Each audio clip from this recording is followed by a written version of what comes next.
નમસ્કાર મિત્રો, આજે આપણે જોઈશું ધોરણ 10 વિષય છે ગણિત અને પ્રકરણ છે 3 દ્વિચલ સુરેખ સમીકરણ, જેમાં લોપની રીતે આપણે જોઈશું. તેમાં ઉદાહરણ 11, 12 અને 13 ગણીશું. આ વિડીયોની અંદર 3 આપણે ઉદાહરણની ચર્ચા કરી છે: ઉદાહરણ 11, ઉદાહરણ 12 અને ઉદાહરણ 13. તો 3 જે ઉદાહરણ છે એને આપણે લોપની રીતે સમજીશું. તો લોપની રીતમાં ગમે તે બે ચલ છે તેમાં ગમે તે એક ચલનો આપણે લોપ કરવો પડશે અને એ રીતે એક્સ અને વાયનું મૂલ્ય મેળવીશું. તો ઉદાહરણ 11 છે કે બે વ્યક્તિની આવકનો ગુણોત્તર 9:7 છે અને તેનો માસિક ખર્ચનો ગુણોત્તર 4:3 છે. એટલે કે માસિક આવકનો ગુણોત્તર 9:7 છે અને માસિક ખર્ચનો ગુણોત્તર 4:3 છે. જો દરેક વ્યક્તિ માસિક ₹2000ની બચત કરે તો તેમની માસિક આવક શોધો. તો એ મિત્રો બે વ્યક્તિ હોય છે, બે વ્યક્તિઓની આવકનો ગુણોત્તર અને ખર્ચનો ગુણોત્તર આપેલો છે. એટલે કે પહેલી વ્યક્તિ અને બીજી વ્યક્તિ. તેવી રીતે ખર્ચ જે આપેલો છે, ખર્ચનો ગુણોત્તર, એમાં પહેલી વ્યક્તિ છે અને બીજી વ્યક્તિ છે. એ આવકનો જે ગુણોત્તર આપેલો છે એમાં પહેલી વ્યક્તિ અને આ બીજી વ્યક્તિ છે. તો આપણે બંને માટે ધારીએ આવક અને ખર્ચ બે વસ્તુ છે આમાં. તો પહેલાં તો આપણે નક્કી કરીએ કે કેટલી વસ્તુ આપેલી છે. તો અહીંયા આવક અને ખર્ચના સંદર્ભે આપણે ધારવાનું છે. તો ધારો કે બે વ્યક્તિની આવક એક્સ, તો બે વ્યક્તિની આવક એક્સ અને ખર્ચ કેટલો છે? વાય છે. હવે આવકનો ગુણોત્તર જે આપેલો છે 9:7, તો પહેલી વ્યક્તિની આવક શું થશે? 9x. બીજીની વ્યક્તિની આવક થશે 7x. એવી રીતે ખર્ચનો ગુણોત્તર આપેલો છે 4:3, તો પહેલી વ્યક્તિનો ખર્ચ થશે 4y અને બીજી વ્યક્તિનો ખર્ચ થશે 3y, તો 4y/3y. હવે શું કહે છે કે દરેક વ્યક્તિ માસિક ₹2000ની બચત કરે છે. તો જે પહેલી વ્યક્તિ છે એની આવક કેટલી છે? 9x. એમાં તેનો ખર્ચ કેટલો છે? 4y. તો 9xમાંથી આપણે 4y માઇનસ કરીશું તો એની તો બચત કેટલી રહેશે? એને 2000. એની જે કુલ આવક છે એમાંથી આપણે કુલ ખર્ચ માઇનસ કરીશું, છતાં પણ એની આવક કેટલી, બચત કેટલી કરે છે? 2000. તો પહેલી વ્યક્તિ તો 9x - 4y = 2000, જે આપણને પહેલું સમીકરણ મળે છે. અને બીજી વ્યક્તિ તો 7x - 3y = 2000. બંને વ્યક્તિઓ 2000ની બચત કરે છે. તો આ રીતે આપણે સમીકરણ 1 અને સમીકરણ 2 મળશે. હવે લોપની રીતે આપણે ઉકેલીએ. તો મિત્રો, અહીંયા લોપની રીતે ઉકેલવા માટે આપણે ગમે તે એક ચલનો લોપ કરવો પડે. તો અહીંયા આપણે વાયનો લોપ કરવા માટે વાયને પહેલાં સરખા કરવા પડશે. તો એ 4y છે અને 3y, તો 4 તરી 12 અને 3 ચોક 12. એટલે કે જે સમીકરણ 1 છે એને આપણે 3 વડે ગુણીશું અને સમીકરણ 2 ને આપણે 4 વડે ગુણીશું. હવે જે સમીકરણ 1 છે એને આપણે 3 વડે ગુણીએ તો 9 તરી કેટલા થશે? 27x. 4ને આપણે 3 વડે ગુણીશું, 4 તરી 12y થશે અને 2ને 3 વડે ગુણીશું એટલે 2 તરી 6000. એવી રીતે સમીકરણ 2ને આપણે 4 વડે ગુણીશું એટલે 7ને 4 વડે ગુણીશું એટલે 7 ચોક 28 થશે, 28x. - 3y ને 4 વડે ગુણીશું એટલે 3 ચોક 12y થશે અને 2 ચોક કેટલા થશે? 8. તો અહીંયા હવે એ વાય કેવા થઈ ગયા? સરખા થઈ ગયા. તો સમીકરણ 1ને આપણે 3 વડે ગુણ્યું અને સમીકરણ 2ને 4 વડે ગુણ્યું એટલે કે એમાં વાય કેવા થઈ જશે? સરખા થઈ જશે. તો અહીંયા સમીકરણ 3 અને આપણે સમીકરણ 4 મળે છે. હવે જે સમીકરણ જે 4 છે એમાંથી સમીકરણ આપણે 2 શું કરીશું? માઇનસ કરીશું. તો 28x - 12y = 8000 અને 27x - 12y = 6000. હવે અહીંયા માઇનસ કરીએ તો આ પ્લસ છે, તો પ્લસ ગુણ્યા માઇનસ તો માઇનસ, માઇનસ ગુણ્યા માઇનસ શું થઈ જશે? અહીંયા પ્લસ. આ પ્લસ રકમ છે, પ્લસ ગુણ્યા માઇનસ તો શું થશે? માઇનસ. તો અહીંયા પ્લસ માઇનસ, તો 28માંથી 27x નીકળી જાય એટલે 1x વધશે. અહીંયા -12y છે અને +12y એટલે શું થશે? ઉડી જશે, એનો લોપ થઈ જશે, માઇનસ ને પ્લસ. પછી 8000માંથી 6000 નીકળી જશે એટલે કેટલા વધશે? 2000. તો એક્સનું આપણને મૂલ્ય કેટલું મળ્યું? 2000. હવે સમીકરણ 1માં x = 2000 આપણે મૂકી દઈએ તો 9x - 4y = 2000. સમીકરણ 1 આપેલું છે એમાં એક્સની જગ્યાએ આપણે 2000 મૂકીએ તો 9xની જગ્યાએ 2000 મૂક્યા - 4y = 2000. તો 9 દૂર થશે 18000 - 4y = 2000. હવે 2000ને આપણે આ સાઈડે લઈએ એટલે માઇનસ થશે. તો 18000 - 2000 = 4y. 18000માંથી 2000 નીકળી જશે એટલે 16000 વધશે. તો 16000 = 4y. અહીંયા 4 ગુણાકારમાં છે, અહીંયા ભાગાકારમાં લાવીશું તો ચોખ્ખું 16 થશે. એટલે કે y બરાબર આપણને મળશે 4000. હવે મિત્રો 9:7 માસિક આવક હતી. તો 9 દુ 18 અને 7 દુ 14. એટલે પ્રથમ વ્યક્તિની આવક કેટલી થશે? 18,000 બીજી વ્યક્તિને આવક થશે 14,000. હવે આપણે તાળો મેળવીએ તો 18,000માં 2,000 કાઢીશું એટલે 16,000 વચ્ચે, 14,000માંથી 2,000 કાઢીશું એટલે કેટલી વચ્ચે 12,000. તો 16,000 જેમ 12,000 એટલે 3 મીટર નીકળી જાય છે અને ચોખ્ખું હોળ 4 તારી 12 એટલે આપણે આથી સક્ષમ ઉપર નીચે ઉડાડીશું એટલે આપણને ગુણોત્તર કેટલો મળશે 4:3.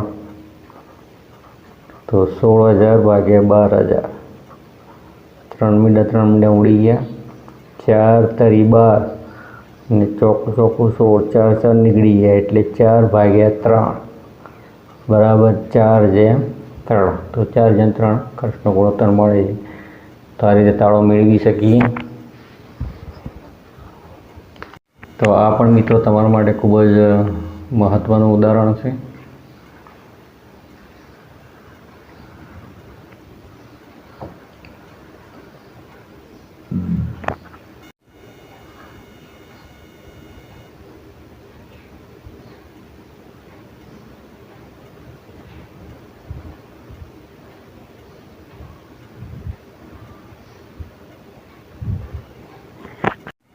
હવે આપણે ઉદાહરણ જોઈશું 12. તો નીચેના સુરેખ સમીકરણ યુગ્મના શક્ય ઉકેલો લોપની રીતનો ઉપયોગ કરી અને શોધો. તો એ પહેલું સમીકરણ આપેલું છે 2x + 3y = 8 અને બીજું સમીકરણ છે 4x + 6y = 7. તો લોપની રીતે ઉકેલ કરવા માટે આપણે શું કરીશું? yનો લોપ કરવા માટે આપણે અહીંયા 3y છે એના 3 × 6y કરીશું એટલે 6 6 સરખા થશે. તો સમીકરણ 1ને આપણે 2 વડે ગુણીશું અને સમીકરણ 2ને 1ને 2 વડે ગુણીશું અને 2ને 1 વડે. અહીંયા સમીકરણ 1ને આપણે 2 વડે ગુણીએ તો 2 દુ કેટલા થશે 4x, 3ને 2 વડે ગુણીશું એટલે 3 દુ 6y થશે અને 8ને 2 વડે ગુણીશું એટલે 8 દુ 16 થશે. તો સમીકરણ 3 મળ્યો અને સમીકરણ 4 આપણે 1 વડે ગુણીશું એટલે એનું એ જ રહેશે. તો 4x + 6y = 7. અહીંયા નંબર બદલાઈ જશે. સમીકરણ 3 અને 4. તો જે સમીકરણ જે 3 છે એમાંથી સમીકરણ આપણે 4 શું કરીએ? માઇનસ કરીએ. એટલે કે મોટા સમીકરણ નાના સમીકરણ માઇનસ કરીએ.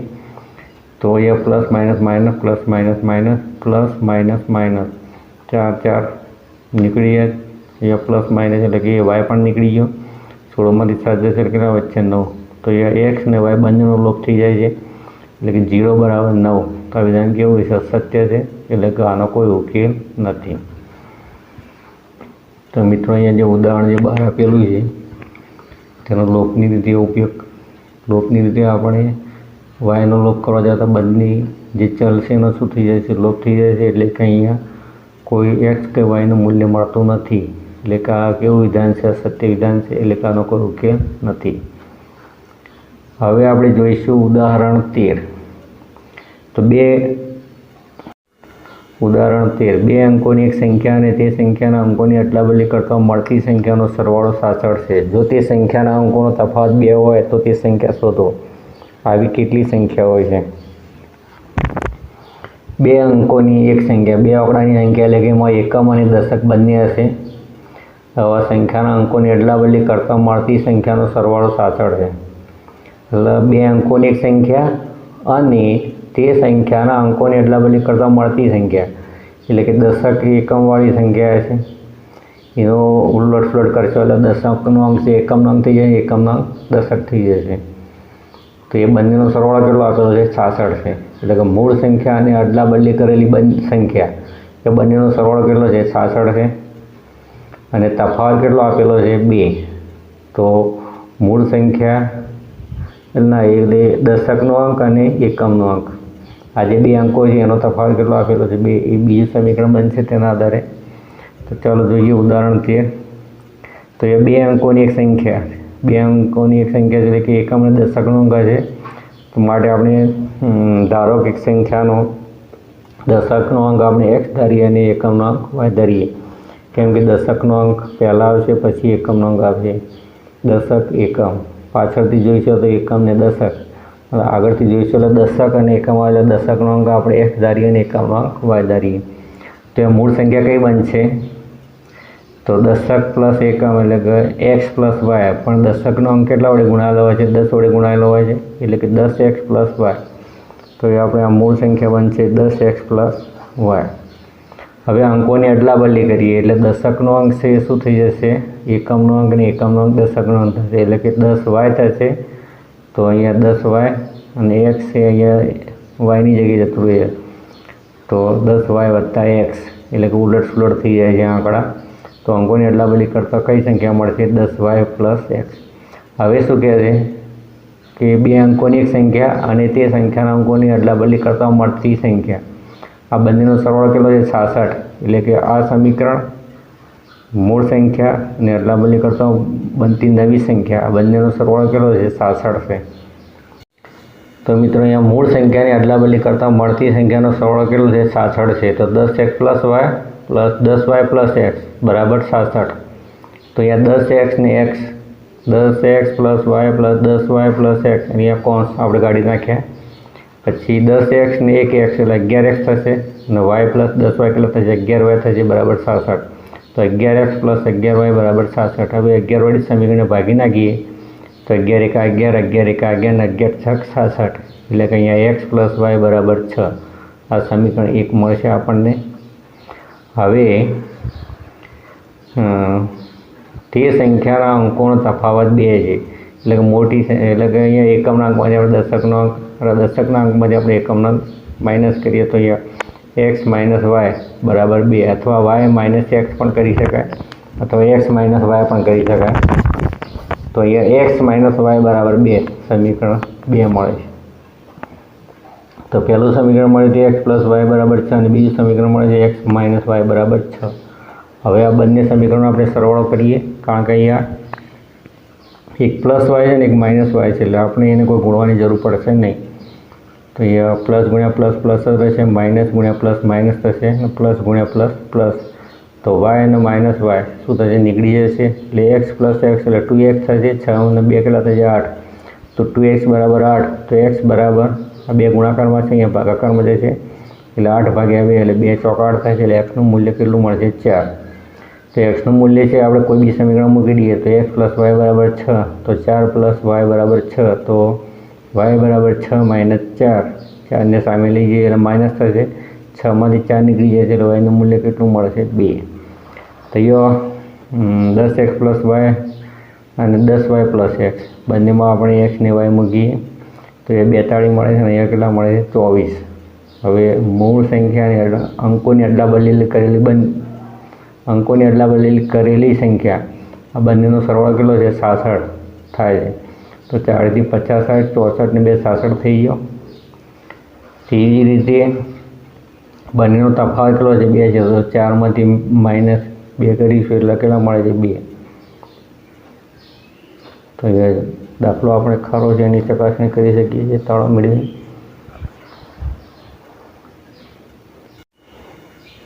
તો મિત્રો અહીંયા એ દશકનો અંક અને એકમના અંકવાળી જે સંખ્યા હોય છે એના આધારિત તમારે MCQ પણ પૂછાય છે.